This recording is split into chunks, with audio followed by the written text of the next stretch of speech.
Welcome to Destined for Success. I'm your host, Jennifer Takagi, and it's Potapalooza Day.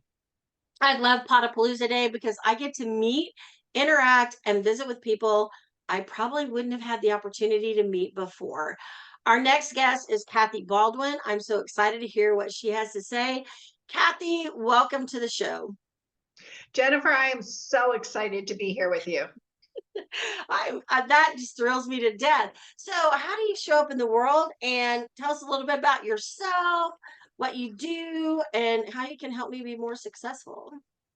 Absolutely. I am the founder and coach at RiseUP Coaching. I have a program called Drive Your Destiny, which is based on the fact that we have been taught how to drive a car, but we have not been taught how to access our own body's communication, let alone all of the universal laws, not just the law of attraction. And I did write a book called Unlearn the Crap about personal success and empowerment. I love that. I think I saw that on your bio and I was like, unlearn the crap. I love that a lot. And they say we had to learn to drive a car, but I just want to say some people didn't do so well. They're doing better than they are with their bodies, I can tell you that. Yeah, I like to say when people don't turn their turn signal on, I know it's called a turn signal, but I'll go, oh my God, they're out of blinker fluid. And somebody goes, it's a light bulb. And I went, well, obviously they don't, or they would have had it changed, because I might as well tell them they're out of blinker fluid because they're too stupid to blinker. Yes, so that's my thing on driving. So I do want to learn more about the universal laws. I'm addicted to learning and getting more certifications. I just got a new one today. It's very excitable. And a friend sent me a deal and said, Jennifer, I hate that you sign up for everything, but oh my gosh, this is like 7 levels of law of attraction. Are you in? And I was like, where's the link? Yes, I'm in. So I'm real excited to hear about this. I'll be serious. Tell me more. Well, I'm one of those people that loves to learn as well. I've been like 40 years. I've studied under over 100 different teachers, everything from psychology, neurology, you name it, quantum physics. I mean, I've studied it all.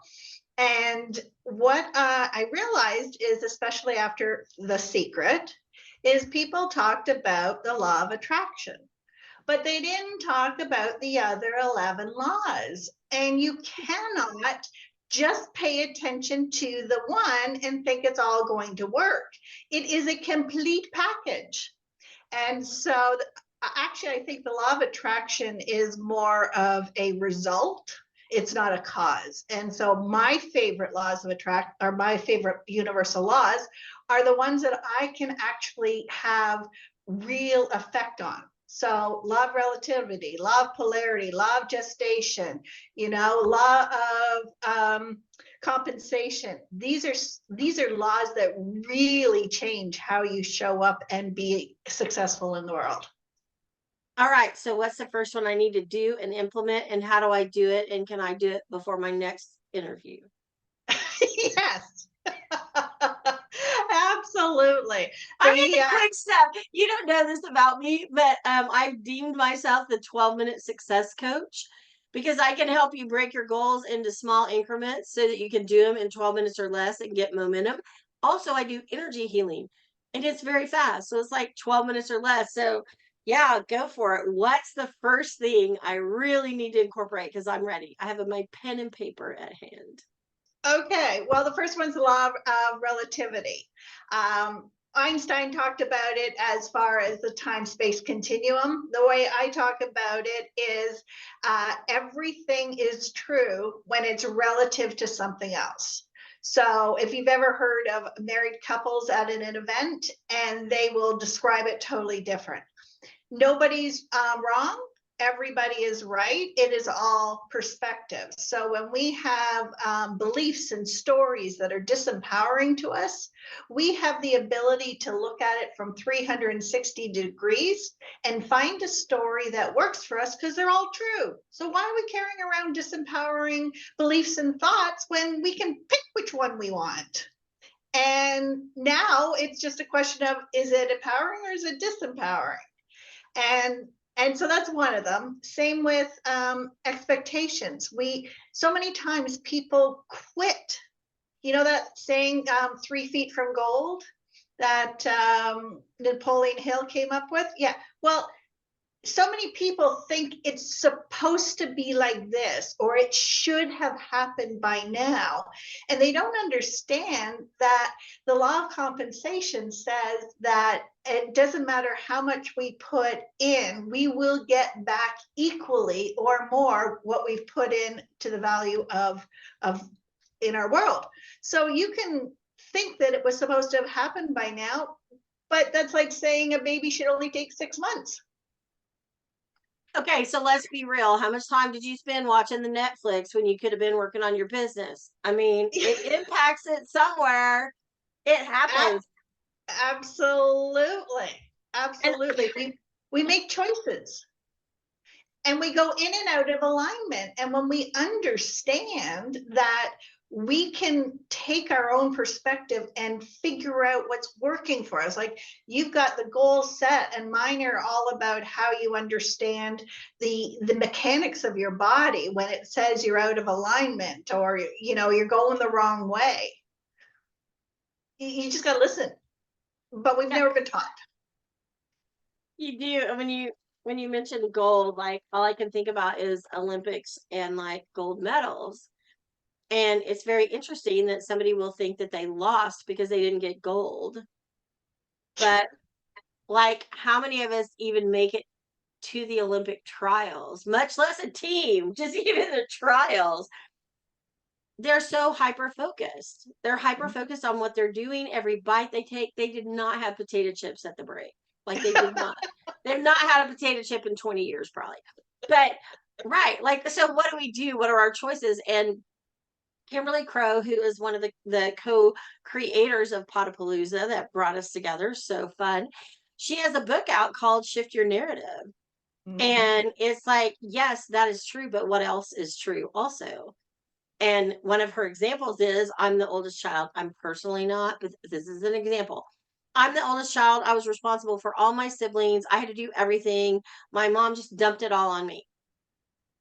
Okay, that could be true, but what also is true? What also is true is you learned organizational skills, you learned management, you learned how to delegate, you learned how to round people up, and it served you really well in your career. So That what is story the do you want to universal focus law. on? Yeah, that's the universal law of relativity.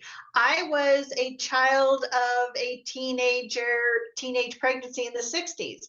I carried this crap in my head that said because I wasn't planned, I wasn't wanted. And it wasn't until I used this on myself and went, well, I was just a surprise. Nobody knew I was coming, but I did. And you know what? It sure makes you happier to be a surprise party than it does to feel like you're a burden.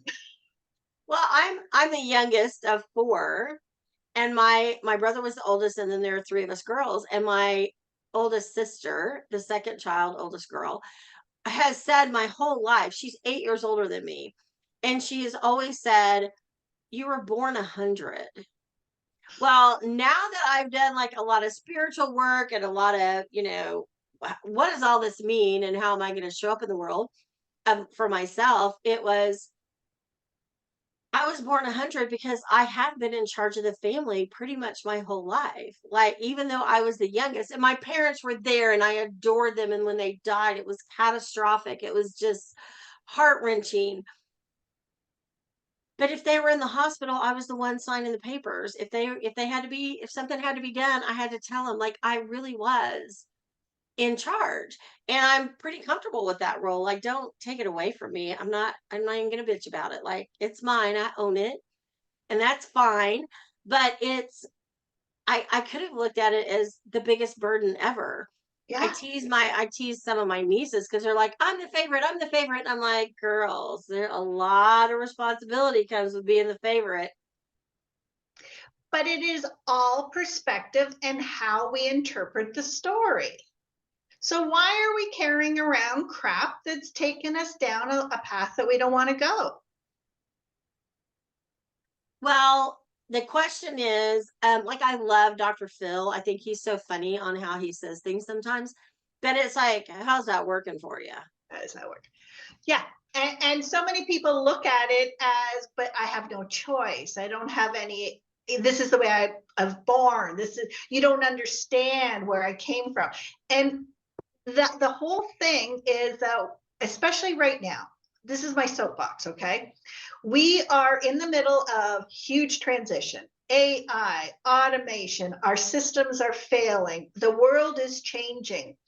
I believe right now is so important that we all step into our personal genius, because we're not going to be needing the repetitive tasks. We're not going to be needing manual labor. We're going to need what makes us human: innovation, creation, and being able to step into what your personal gifts are and bring that to the world. I now think that's a responsibility, not just a, wouldn't that be nice? I just I just saw a cute video on Facebook, and it was all about we have to be stoic today like in the olden days because the snarky brats on the internet are just ruining it for the rest of us. So like we have to just like pull ourselves up. I was at Brendon Burchard's event the 1st of March. I've got to change the calendar. The 1st of March. And he was like, man, there are a lot of snarky brats on the internet. And I was like, there are a lot of snarky brats on the internet. I just scrolled past it. I freaked somebody out today when I said I didn't watch the news.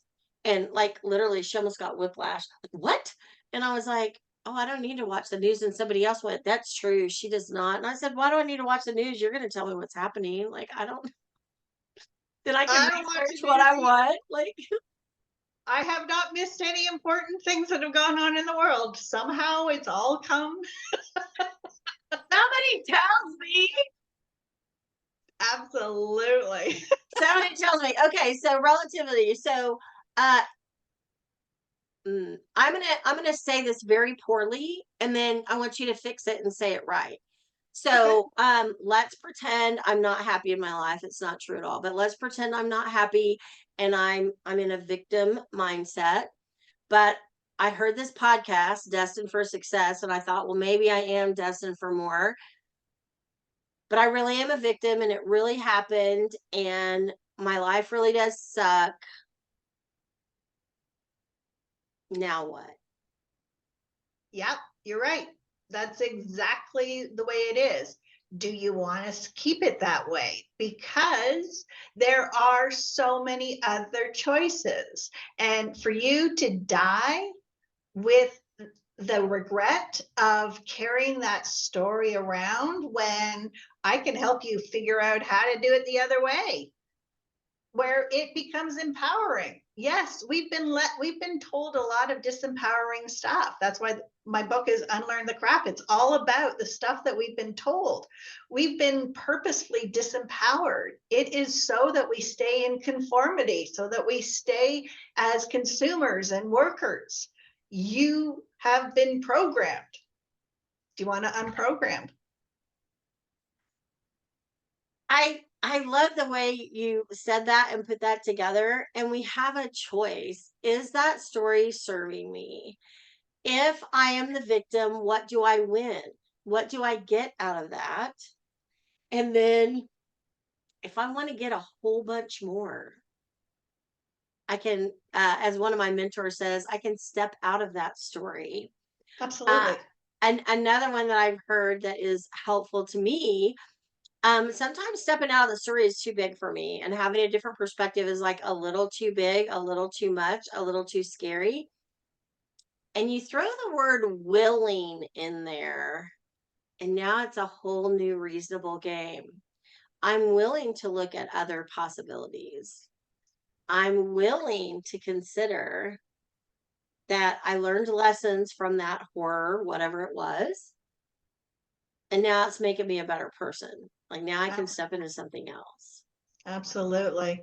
And when people understand how the brain is wired, how it creates these programs and these stories and attaches it to strong emotion so that it is the most efficiency expert out there because it wants everything to be autopilot.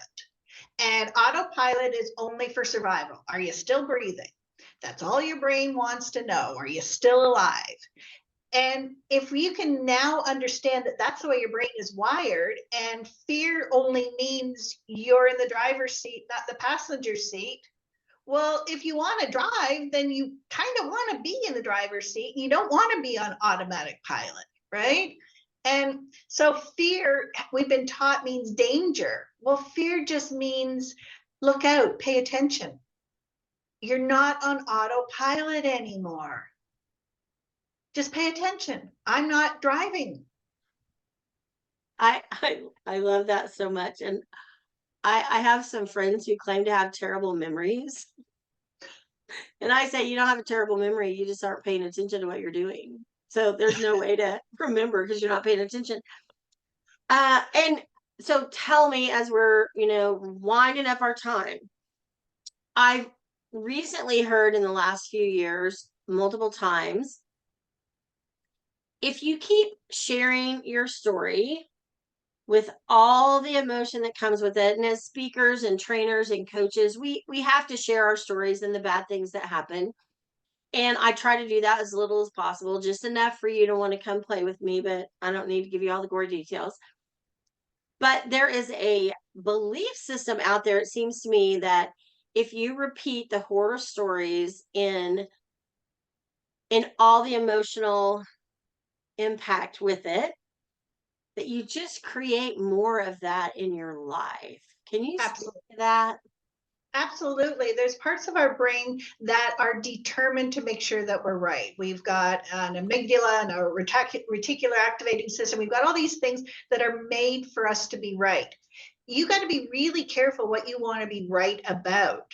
So I have a lot of trauma stories. I've been through more things than most people would ever think of, but I make sure I tell my story from the positive and say, yes, I dealt with it. Now this is where I am, because you will just keep marinating and ruminating and digging it deeper and harder.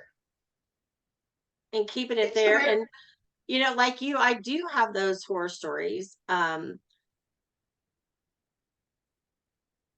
And I now can share them without me falling apart emotionally and without overly triggering the audience, because some speakers do that too. I mean, you're going to be triggered because I have some big stories, but I don't have to put you there and leave you there. You can just tiptoe across the meadow and get a picture of it. So I love that. So the is the law of relativity the first universal law? Or are they in any special order? I didn't ask that.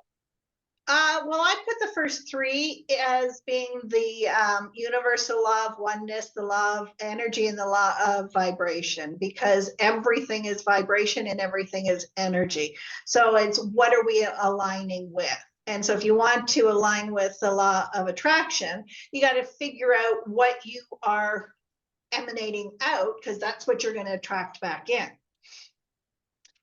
So when we know, because this is the one that really, really got to me, right? We've been told that we're small and we're insignificant and we don't matter, but we're a part of everything that ever was and ever is. You cannot create energy, you cannot destroy it. You can only transfer it or transmute it.